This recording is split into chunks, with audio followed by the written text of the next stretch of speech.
Welcome to our channel. நம்ம சேனலில் ஆசிரியர்கள் பயன்பெறும் வகையில் அறிவிப்புகளையும் உத்தரவுகளையும் அரசு வெளியிடுகின்ற அரசாணைகள் சலுகைகளில் கொடுக்கக்கூடிய மாற்றங்களை பற்றிய தகவல்களை தொடர்ந்து கொடுத்துட்ருக்கோம். அதேபோல் இன்றைய தினம் அரசு பள்ளி ஆசிரியர்கள் விவரங்கள் சேகரிப்பு சற்று முன் வெளியான முக்கிய உத்தரவு. தமிழகத்தில் உள்ள அரசு பள்ளியில் காலியாக உள்ள ஆசிரியர் பணியிடங்களை நிரப்புவதற்கான முதல்கட்ட பணிகளை பள்ளி கல்வித்துறை தற்போது தீவிரப்படுத்தியுள்ளது. மாநிலம் முழுவதும் உள்ள அரசு மற்றும் நகராட்சி உயர்நிலை மற்றும் மேல்நிலை பள்ளிகளில் காலியாக உள்ள இடைநிலை மற்றும் பட்டதாரி ஆசிரியர் பணியிடங்கள் குறித்த துல்லியமான விவரங்களை சேகரிக்க பள்ளி கல்வி இயக்குநரகம் உத்தரவிட்டுள்ளது.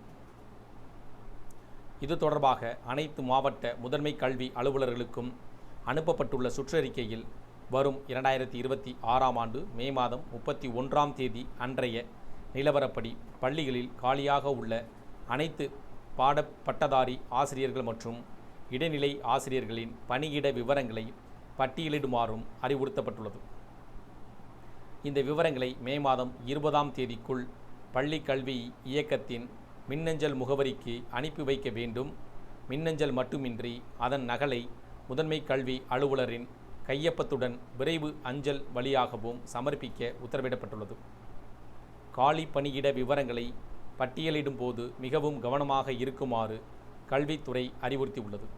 குறிப்பாக பணியாளர் நிர்ணயத்தின்படி ஆசிரியர்கள் இன்றி உபரி என கண்டறியப்பட்டு இயக்குநரின் பொது தொகுப்புக்கு ஒப்படைக்கப்படும்.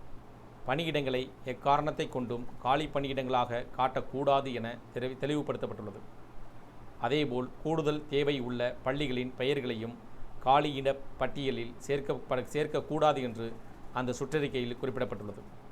மேலும் அரசு மற்றும் நகராட்சி உயர்நிலை பள்ளியில் காலியாக உள்ள தலைமை ஆசிரியர் பணியிடங்கள் குறித்த விவரங்களையும் சேகரிக்க துறை திட்டமிட்டுள்ளது. ஜனவரி 31, 2026 நிலவரப்படி உள்ள தலைமை ஆசிரியர் காலி பணியிட விவரங்களை மே மாதம் 15ஆம் தேதிக்குள் அனுப்பி வைக்க வேண்டும் என்றும் பள்ளி கல்வித்துறை ஏற்கனவே உத்தரவிட்டுள்ளது.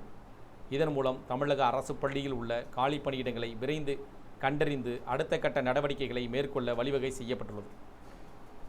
இந்த தகவல்கள் உங்களுக்கு பயனுள்ளதாக இருந்துச்சுன்னா வீடியோக்கு லைக் பண்ணுங்கள். மீண்டும் இதேபோல் ஒரு பயனுள்ள தகவலில் சந்திப்போம். நன்றி.